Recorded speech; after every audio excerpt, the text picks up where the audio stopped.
Beatriz tenía 63 años la primera vez que sintió mariposas en el estómago. 63 años, 4 décadas de matrimonio a sus espaldas, 3 hijos adultos, 5 nietos, y nunca, jamás en su vida, había sentido eso que ahora la despertaba en las madrugadas, con el corazón acelerado, eso que la hacía sonreír sola mientras preparaba el café, eso que la tenía contando las horas para volver a verlo. Y lo más perturbador de todo era que su esposo llevaba 2 años muerto. Carlos había fallecido de un infarto fulminante a los 68 años, sin avisar, sin darle tiempo a despedirse, sin palabras finales. Un martes cualquiera, mientras regaba las plantas del jardín, como hacía todas las mañanas. Simplemente se desplomó entre los rosales que ella misma había plantado 20 años atrás. Para cuando la ambulancia llegó, ya no había nada que hacer. Beatriz lloró en el funeral. Lloró porque así debía ser, porque era lo correcto, porque habían sido 40 años juntos. Lloró porque sus hijos lloraban, porque la familia esperaba verla destrozada, porque Carlos había sido un buen hombre, y lo había sido. Un buen proveedor, un padre responsable, un esposo que nunca levantó la voz ni la mano, que pagaba las cuentas puntualmente, que la acompañaba al médico cuando era necesario. Pero lo que Beatriz no dijo a nadie, lo que nunca se atrevió a confesar ni siquiera a sí misma hasta mucho después, era que junto con el dolor de la pérdida también sintió algo más. Algo terrible y liberador al mismo tiempo. Sintió que por primera vez en 40 años podía respirar. El matrimonio de Beatriz y Carlos había sido como tantos otros de su generación. Se conocieron en una reunión familiar cuando ella tenía 22 años. Él era amigo de su primo. Tenía un trabajo estable en el banco, buenos modales, y venía de una familia decente. Salieron 6 meses. Él le propuso matrimonio en el cumpleaños de ella. Beatriz dijo que sí, porque era lo que se esperaba, porque tenía 22 años y sus amigas ya estaban casándose, porque Carlos era una buena opción. No hubo fuegos artificiales, no hubo noches sin dormir pensando en él, no hubo cartas apasionadas ni declaraciones que le quitaran el aliento. Hubo respeto, cortesía, una propuesta formal hecha delante de sus padres y un anillo sencillo pero apropiado. La boda fue bonita. La luna de miel fue a la playa, 5 días en un hotel modesto pero limpio. Y ahí, en esa habitación con olor a humedad y sonido de olas, Beatriz tuvo sus primeras experiencias íntimas con Carlos. Fue correcto, educado, rápido. Él era cariñoso a su manera, le daba un beso en la frente después, se dormía de lado. Ella se quedaba despierta mirando el techo, preguntándose si eso era todo, si las novelas mentían, si las amigas exageraban cuando hablaban de pasión y deseo. Con el tiempo Beatriz dejó de preguntarse, aceptó que su vida era esa. Carlos salía a trabajar a las 7 de la mañana. Ella cuidaba la casa, después cuidó a los niños. Él llegaba a las 6 de la tarde, cenaban viendo las noticias, él leía el periódico. Ella lavaba los platos, los sábados iban al mercado juntos, los domingos visitaban a la familia de él, una vez al mes, alguna cena con amigos, y cada 15 días aproximadamente él se acercaba a ella en la cama con esa manera particular que ella ya conocía, siempre igual, siempre breve, siempre en silencio. Beatriz nunca tuvo quejas concretas. Carlos no bebía, no jugaba, no le gritaba. Le daba dinero para la casa, ayudaba a pagar los estudios de los hijos, arreglaba cosas que se rompían. Era predecible, estable, seguro. Y ella había construido su vida alrededor de esa estabilidad. Había aprendido a no esperar sorpresas, a no desear más, a conformarse con lo que tenía, porque así era el matrimonio, ¿no? Así era la vida adulta, responsabilidad, rutina, deber. El amor no era mariposas ni corazones acelerados. El amor era levantarse todos los días y cumplir con tus obligaciones. Era aguantar cuando él roncaba. Era no discutir por tonterías. Era seguir adelante aunque sintieras que algo faltaba, pero no supieras exactamente qué. Durante 40 años, Beatriz vivió en esa tibieza. No era infeliz, tampoco era feliz. Simplemente existía, funcionaba, cumplía su papel. hasta que Carlos murió y ella se quedó sola en esa casa que de repente parecía enorme y silenciosa. Los primeros meses fueron extraños. Sus hijos querían que se mudara con alguno de ellos, pero Beatriz se negó. Necesitaba ese espacio, esa soledad, aunque no supiera bien para qué. Empezó a hacer cosas que nunca había hecho. Se inscribió en un taller de pintura que siempre le había interesado, pero Carlos consideraba pérdida de tiempo y dinero. Cambió los muebles de lugar en la sala, algo que él nunca permitía porque estaban bien donde estaban. Empezó a cocinar platos diferentes, exóticos, con especias y sabores que Carlos habría rechazado, diciendo que prefería comida normal. Pequeñas rebeldías, pequeñas libertades, pequeños descubrimientos de que ella era una persona más allá de ser la esposa de Carlos. Fue en el taller de pintura donde conoció a Roberto. Él tenía 65 años, era divorciado hacía 10 y tenía unas manos manchadas de pintura que gesticulaban con pasión cuando hablaba sobre colores y texturas. Era alto, con ese tipo de cuerpo que muestra que alguna vez fue atlético, aunque ahora tuviera algunos kilos de más. Tenía el cabello completamente blanco, pero abundante, y tenía una risa contagiosa que llenaba todo el salón. La primera vez que hablaron fue porque Beatriz no lograba mezclar el tono exacto de azul que buscaba para su pintura. Roberto se acercó, se inclinó sobre su lienzo y con esa voz grave y cálida le explicó la técnica. Sus dedos rozaron los de ella cuando le pasó el pincel. Fue un segundo, nada más, pero Beatriz sintió una corriente eléctrica que le recorrió todo el brazo. Se asustó. Era ridículo. Era inapropiado. Era una viuda de 62 años comportándose como una adolescente. Pero ahí estaba, sintiendo cómo las mejillas le ardían, cómo el corazón le latía más rápido, cómo sus manos temblaban ligeramente mientras seguía pintando. Roberto le sonrió, una sonrisa que le arrugaba los ojos, genuina, cálida. Y algo en esa sonrisa le dijo a Beatriz que él también lo había sentido. Durante semanas bailaron alrededor de esa atracción mutua, conversaciones que se extendían después de la clase, cafés compartidos en la cafetería de la esquina. Roberto le contaba sobre su divorcio, sobre cómo su ex esposa y él simplemente se habían dado cuenta de que eran mejores amigos que pareja, sobre cómo ahora mantenían una relación cordial por sus hijos. Beatriz hablaba poco de Carlos al principio. Decía cosas genéricas, seguras. Fue un buen hombre. Estuvimos casados mucho tiempo. Murió hace 2 años. Pero Roberto tenía una manera de hacer preguntas que iban más allá de lo superficial. No preguntaba, ¿lo extrañas?, como todos hacían. Preguntaba, ¿qué es lo que más te sorprende de vivir sola? O, ¿hay algo que siempre quisiste hacer y nunca pudiste? Y Beatriz se encontró respondiendo con honestidad, hablándole de cosas que nunca había dicho en voz alta, de cómo a veces sentía que había vivido la vida de otra persona, cumpliendo un guión escrito por otros, de cómo ahora, sola, estaba descubriendo pequeñas cosas sobre sí misma que no sabía que existían. Roberto la escuchaba con una atención que Carlos nunca le había dado. No miraba el reloj. No interrumpía para contar su propia historia, no le daba consejos no solicitados, simplemente la escuchaba, la miraba a los ojos, asentía y de vez en cuando tocaba su mano sobre la mesa en un gesto que era a la vez consolador y electrizante. Fue después de 2 meses de cafés y conversaciones que Roberto la invitó a cenar,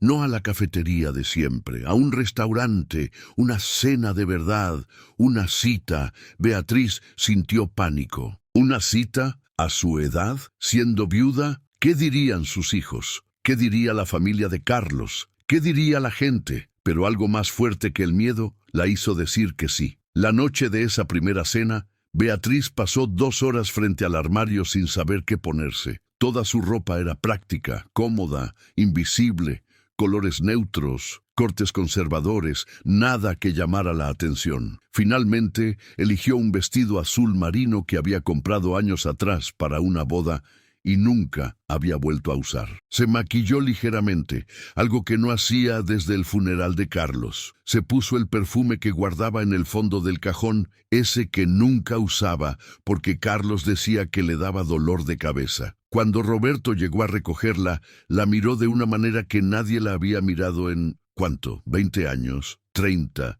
Nunca. «Estás preciosa», dijo, y en su voz había algo que no era cortesía automática, era genuino, era admiración real. Beatriz sintió que las piernas le temblaban. El restaurante era pequeño, íntimo, con velas en las mesas y música suave de fondo. Roberto había reservado una mesa en un rincón, junto a una ventana desde donde se veía la ciudad iluminada. Pidió vino. Beatriz casi nunca tomaba vino, pero esa noche aceptó. Y mientras conversaban, mientras él le contaba historias que la hacían reír, mientras sus miradas se encontraban y sostenían más tiempo del necesario, Beatriz sintió algo que no había sentido en décadas. Se sintió viva, se sintió mujer, se sintió deseada. Roberto le habló de sus pasiones, de cómo la pintura lo había salvado después del divorcio, de sus viajes, de los lugares que quería conocer todavía, de libros, de música, de ideas, y le preguntó sobre ella,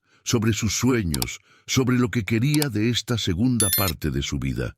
Nadie le había preguntado eso nunca, ni sus padres, ni Carlos, ni sus hijos. Todos asumían que sabían lo que ella quería, ser una buena esposa, una buena madre, una buena abuela. Nadie le había preguntado qué quería Beatriz para Beatriz. No lo sé, admitió con una mezcla de tristeza y liberación. Nunca me lo había preguntado. Roberto tomó su mano sobre la mesa. Sus dedos se entrelazaron con los de ella de manera natural, perfecta. Entonces, descubrámoslo juntos, dijo. Y en ese momento, Beatriz supo que estaba a punto de cruzar una línea. Supo que si seguía adelante, su vida cambiaría de maneras que no podía anticipar. Supo que habría consecuencias, juicios, problemas, pero también supo que no quería soltarle la mano. El primer beso fue una semana después. Roberto la había llevado a una exposición de arte y después caminaron por el parque mientras el sol se ponía. Era otoño, había hojas doradas en el suelo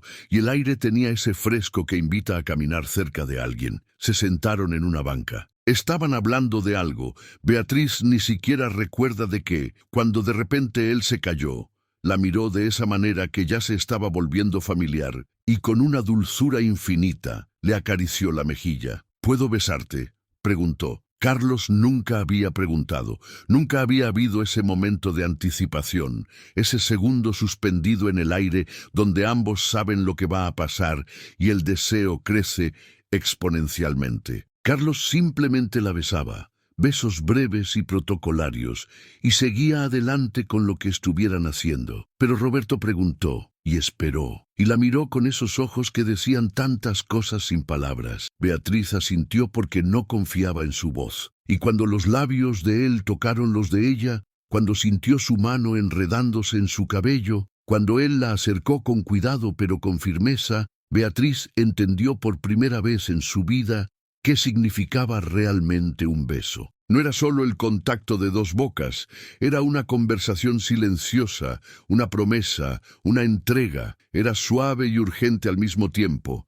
Era tierno pero apasionado. La hacía sentir frágil y poderosa simultáneamente. Cuando se separaron, ambos estaban sin aliento. Roberto apoyó su frente contra la de ella. «He querido hacer eso desde el primer día que te vi», susurró. Y Beatriz, por primera vez en su vida, se permitió ser completamente honesta. «Yo también». Lo que siguió fue un despertar. No hay otra palabra para describirlo. Beatriz sentía como si hubiera vivido 62 años en blanco y negro, y de repente alguien hubiera añadido color, sonido, textura a su existencia. Roberto la llevó a lugares, no solo restaurantes o cines, la llevó a un concierto de jazz a medianoche, algo que Carlos habría considerado demasiado tarde para gente de nuestra edad. La llevó a una clase de baile de salsa, donde Beatriz se rió hasta que le dolió el estómago mientras intentaba seguir el ritmo. La llevó a la playa un martes cualquiera, porque podían, porque no había horarios que cumplir ni rutinas que seguir. Le regaló libros de poesía y le leía en voz alta mientras ella apoyaba la cabeza en su hombro. Le enviaba mensajes de texto en medio del día solo para decirle que estaba pensando en ella. Aparecía en su casa con flores, pero no las rosas predecibles que Carlos compraba cada aniversario. Girasoles porque brillan como tu sonrisa, tulipanes porque son elegantes como tú. Orquídeas porque son únicas como esto que tenemos. Pero más que los gestos, más que los lugares, lo que transformó a Beatriz fue la manera en que Roberto la miraba. La miraba como si fuera un misterio que quisiera pasar toda su vida descubriendo. La miraba como si fuera preciosa, deseable, fascinante. La miraba de la manera en que toda mujer sueña ser mirada, y que Beatriz había aceptado que nunca experimentaría. Y la tocaba. ¡Oh, Dios! Cómo la tocaba. No con prisa, no con rutina mecánica, no con la urgencia de quien quiere terminar rápido y dormir. Roberto la tocaba como si su cuerpo fuera un instrumento delicado que estaba aprendiendo a tocar, con curiosidad, con reverencia, con una atención a los detalles que hacía que Beatriz descubriera zonas sensibles que no sabía que tenía. La primera vez que estuvieron juntos de esa manera, Beatriz tenía tanto miedo que casi se echa atrás. Miedo de su cuerpo de 62 años, que ya no era joven, que tenía estrías y flacidez y marcas del tiempo. Miedo de no saber cómo ser con alguien que no fuera Carlos. Miedo de decepcionar, de no estar a la altura, de mostrar su inexperiencia en esto que se suponía debía saber después de 40 años de matrimonio, pero que en realidad desconocía completamente. Pero Roberto fue paciente, fue tierno, se tomó su tiempo, le susurró que era hermosa, que la deseaba, que no había prisa, y lentamente, muy lentamente, Beatriz se permitió relajarse, entregarse, explorar, y descubrió sensaciones que pensaba que solo existían en novelas románticas. Descubrió que su cuerpo era capaz de sentir placer de maneras que nunca había imaginado. Descubrió que la intimidad podía ser juguetona, profunda, transformadora. Descubrió que a los 62 años estaba aprendiendo por primera vez lo que significaba hacer el amor. Después, mientras yacían abrazados en la cama con las sábanas enredadas, con la luz de la tarde entrando por la ventana, Roberto le besaba el hombro y le acariciaba el cabello, y Beatriz lloraba, no de tristeza, de alivio, de asombro, de ira hacia sí misma por haber aceptado tan poco durante tanto tiempo. «¿Qué pasa, mi amor?», preguntaba Roberto con preocupación. Y Beatriz no sabía cómo explicarle que estaba llorando porque por primera vez en su vida entendía realmente qué era lo que había estado perdiéndose. Que estaba llorando porque era demasiado tarde para recuperar esos 40 años de tibieza. Que estaba llorando porque era profundamente injusto haber descubierto esto tan tarde. Pero también lloraba de gratitud, porque aunque fuera tarde, aunque fuera a los 62 años, había encontrado esto. Había encontrado a alguien que la hacía sentir completamente viva. Pero la culpa también estaba ahí, oscura y persistente como una sombra. Cada vez que reía con Roberto, una vocecita en su cabeza le recordaba que Carlos llevaba apenas 2 años muerto. Cada vez que sentía esa felicidad intensa y nueva, se sentía desleal hacia el hombre con quien había compartido 4 décadas. Cada vez que Roberto la besaba y ella sentía ese fuego que nunca había sentido con su difunto esposo, se preguntaba qué clase de persona era para sentir esto. Y luego estaban sus hijos. Sofía, la mayor, fue la primera en enterarse. Apareció un domingo en la casa sin avisar y encontró a Roberto en la cocina ayudando a Beatriz a preparar el almuerzo. La tensión fue inmediata. «Mamá, ¿podemos hablar?», a solas. En la habitación, Sofía no se anduvo con rodeos. «¿Quién es ese hombre? ¿Qué está haciendo aquí?». «Es Roberto. Es un amigo. No me trates como si fuera tonta, mamá. Lo vi mirándote. Vi cómo lo mirabas. ¿Estás saliendo con él?». Beatriz sintió que se le cerraba la garganta. «Sofía, yo, Papá lleva muerto solo 2 años.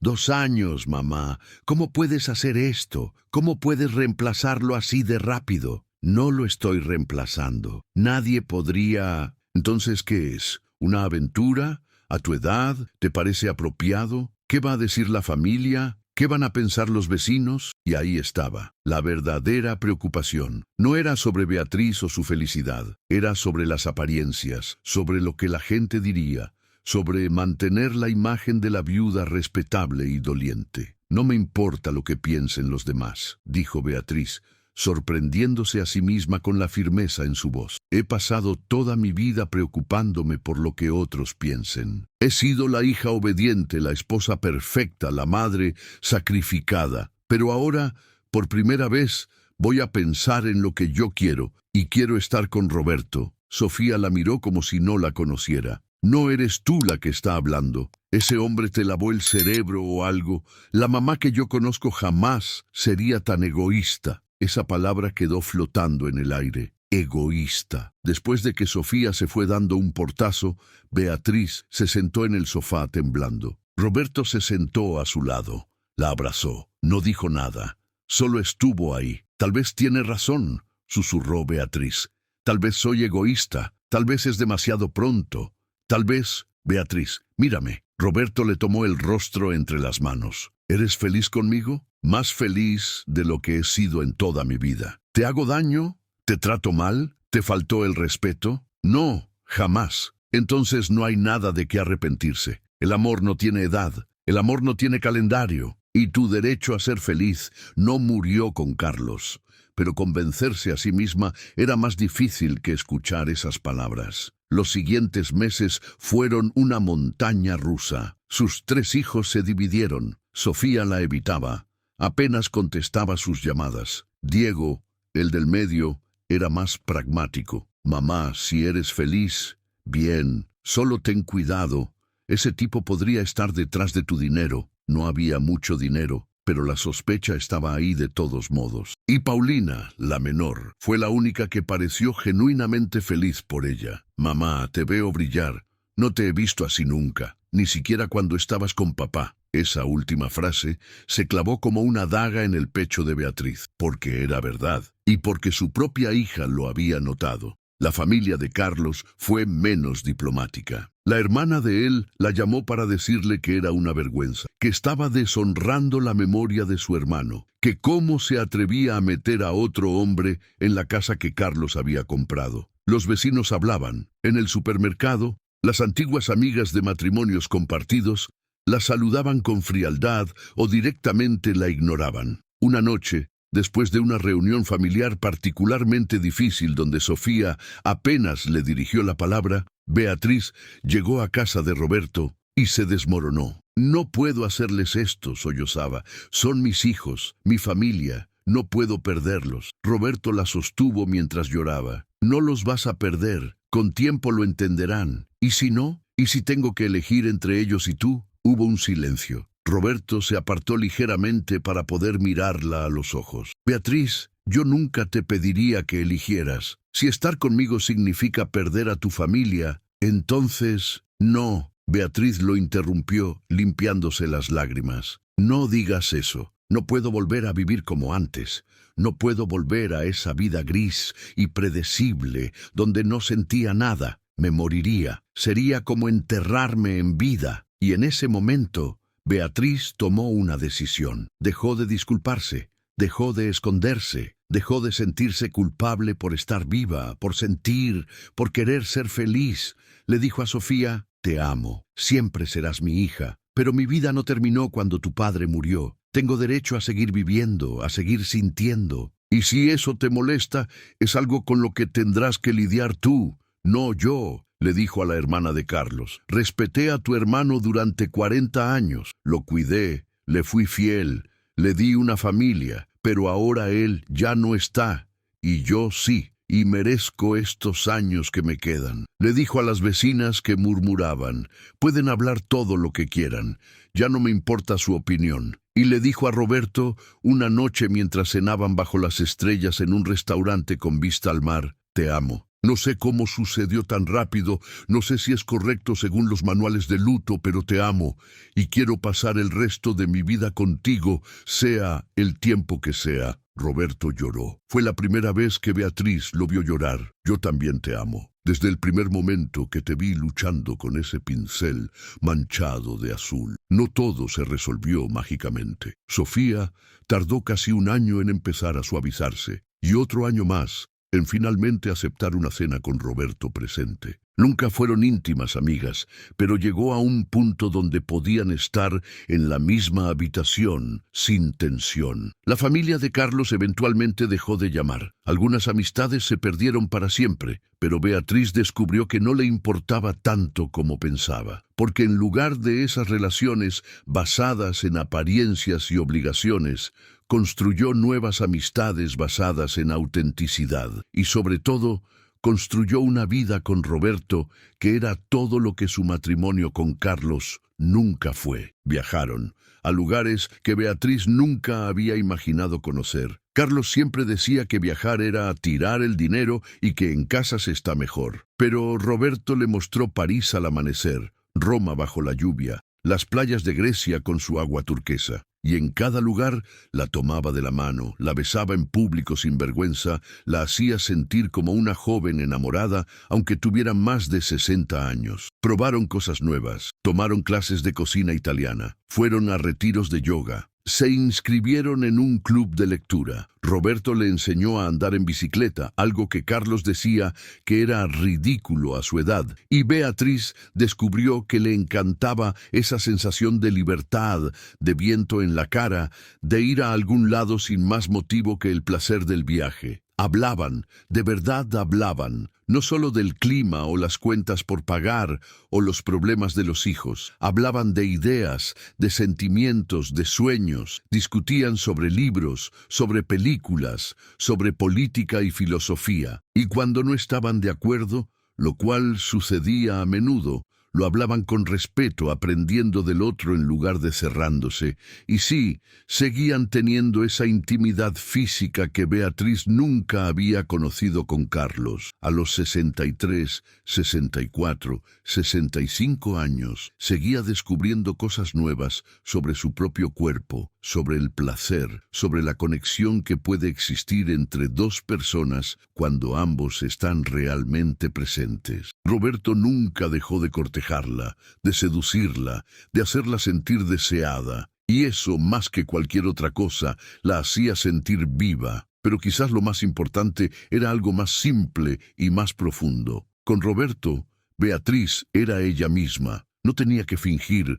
no tenía que cumplir roles, no tenía que ser la persona que otros esperaban que fuera. Podía ser vulnerable, podía ser fuerte, podía ser tonta, podía ser sabia, podía cambiar de opinión, podía admitir que no sabía algo, podía mostrar sus miedos sin ser juzgada. Con Carlos, Beatriz había sido la esposa. Con Roberto, era Beatriz. Una tarde, casi 4 años después de conocer a Roberto, Beatriz estaba ordenando viejas cajas del sótano cuando encontró un álbum de fotos de su matrimonio con Carlos. Se sentó en el suelo polvoriento y comenzó a hojearlo. Ahí estaban: la boda, el primer departamento, los niños pequeños, los cumpleaños, los aniversarios, 40 años en fotografías. Y mientras miraba esas imágenes, Beatriz intentó ser honesta consigo misma. Carlos no había sido malo, no la había maltratado, no había sido cruel,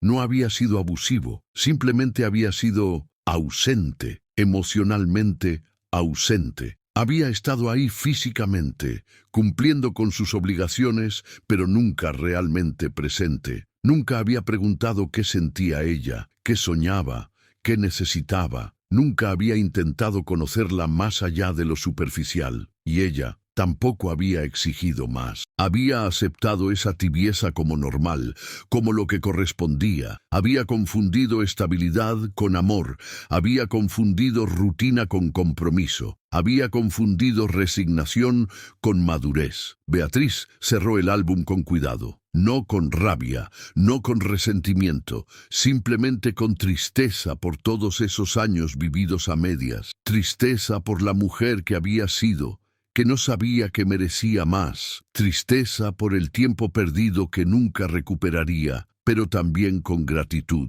porque al menos ahora, en esta etapa de su vida, había descubierto la verdad. Al menos ahora sabía cómo era realmente el amor. Al menos ahora estaba viviendo, no solo existiendo. Subió del sótano y encontró a Roberto en la cocina preparando la cena. Él cocinaba para ella, algo que Carlos nunca había hecho porque eso era trabajo de mujer. Roberto la vio y sonrió, esa sonrisa que todavía le aceleraba el corazón después de 4 años. ¿Todo bien, amor? Beatriz caminó hacia él, lo abrazó por la espalda, apoyó su mejilla contra su hombro. Mejor que bien, susurró. Estoy completa. Y era verdad. A los 66 años, Beatriz finalmente estaba completa. Finalmente estaba viva, finalmente estaba experimentando el amor que había leído en libros y visto en películas, pero que había pensado que solo era ficción. Nunca es demasiado tarde, pensó. Nunca es demasiado tarde para descubrir quién eres realmente. Nunca es demasiado tarde para sentir. Nunca es demasiado tarde para elegir la pasión sobre la conformidad. Nunca es demasiado tarde para amar de verdad. Hoy, Beatriz tiene 68 años, Roberto tiene 71, siguen juntos, más enamorados que nunca. Se mudaron a una casa nueva, una que no tiene fantasmas del pasado, una que es de ambos. Tienen planes de viajar a Japón el próximo año, siguen tomando clases de pintura, aunque ahora lo hacen en un taller más avanzado. Siguen descubriendo cosas nuevas el uno del otro, siguen sorprendiéndose, siguen creciendo juntos. Sofía finalmente se disculpó hace unos meses. Mamá, le dijo en una conversación larga y llorosa, no entendía. Pensaba que estar con Roberto significaba que no amaste a papá, pero ahora lo veo diferente. Papá fue parte importante de tu vida, pero no fue toda tu vida. Y mereces esto que tienes ahora. Mereces ser feliz. Los nietos adoran a Roberto, lo llaman abuelo Robert, y él les enseña a pintar y a ver el mundo con ojos curiosos. Y Beatriz, cuando se mira en el espejo, ve algo que nunca había visto antes. Ve una mujer plena, una mujer que brilla desde adentro, una mujer que no tiene miedo de sentir, de desear, de vivir con intensidad, una mujer que aprendió, tarde pero no demasiado tarde, que el amor verdadero no tiene edad, no tiene calendario, no sigue reglas. El amor verdadero simplemente es. Y cuando lo encuentras, aunque sea a los 62 años, aunque sea después de 40 años de vivir a medias, aunque sea cuando todos te digan que ya es muy tarde, tienes que aferrarte a él con todas tus fuerzas, porque nunca es demasiado tarde para empezar a vivir de verdad. Si estás leyendo esto y te sientes identificado, si alguna vez has sentido que la vida te pasó de largo, si estás en ese punto donde piensas que ya es tarde para ti, déjame decirte algo, no lo es, no es tarde. Mientras tengas aliento en los pulmones y latido en el corazón, hay tiempo para encontrar la felicidad que mereces. Cuéntame, ¿de qué país nos estás viendo? ¿Has vivido algo similar? ¿Alguna vez descubriste el amor verdadero cuando menos lo esperabas? Déjamelo en los comentarios. Y si esta historia te movió algo por dentro, compártela con alguien que necesite escucharla. Suscríbete al canal para más historias como esta, porque al final todos merecemos saber que nunca es demasiado tarde para amar de verdad.